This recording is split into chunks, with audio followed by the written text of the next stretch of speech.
बंगाल का काला जादू, ब्लैक मैजिक ऑफ बंगाल, जिसे प्राचीन काल से तांत्रिक विद्याएं या अघोरी साधना के नाम से जाना जाता है, रहस्य, शक्ति और भय का प्रतीक बन चुका है।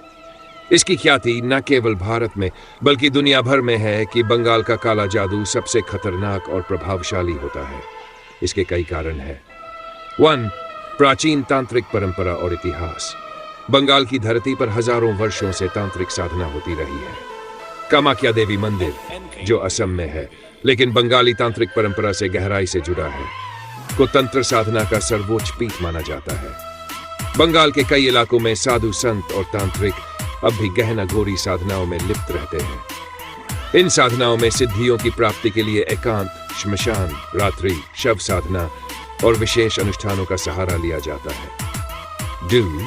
काली साधना और शव साधना। बंगाल की संस्कृति में मां काली की पूजा का विशेष स्थान है।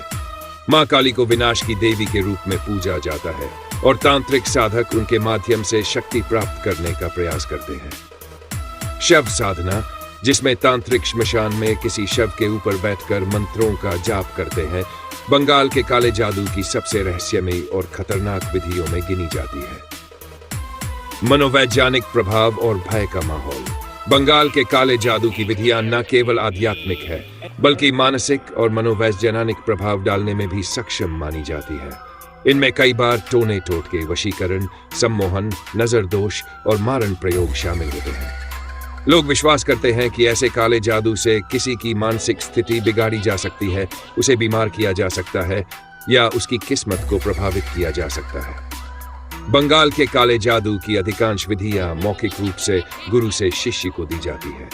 ये गुप्त मंत्र, यंत्र और अनुष्ठान किसी किताब में नहीं मिलते, जिससे यह विद्या और भी रहस्यमय और खतरनाक बन जाती है। अनाड़ी व्यक्ति अगर बिना जान के इन विधियों को करने की कोशिश करे तो उसे मानसिक, शारीरिक और आत्मिक नुकसान हो सकता है। समाज में प्रभाव और लोक कथाएं। बंगाल की लोक कथाओं, कहानियों और फिल्मों में काले जादू को बहुत विस्तार से दर्शाया गया है। डाकिनी, चुड़ैल, ब्रह्मदैत्य, ओझा जैसे पात्र बंगाल के ग्रामीण समाज में आम है। ये कहानियां बचपन से ही डर और रहस्य का माहौल पैदा करती है, जिससे लोगों के मन में बंगाल के काले जादू के प्रति भय बना रहता है। निष्कर्षतः बंगाल का काला जादू इसलिए सबसे खतरनाक माना जाता है क्योंकि ये आध्यात्मिक शक्ति, गुप्त साधना, मानसिक प्रभाव और रहस्यमय तत्वों का अद्भुत संगम है। हालांकि ये कई लोगों के लिए अंधविश्वास का प्रतीक हो सकती है, परंतु जो इसमें विश्वास करते हैं उनके लिए यह एक बहुत ही गंभीर और शक्तिशाली विज्ञान है।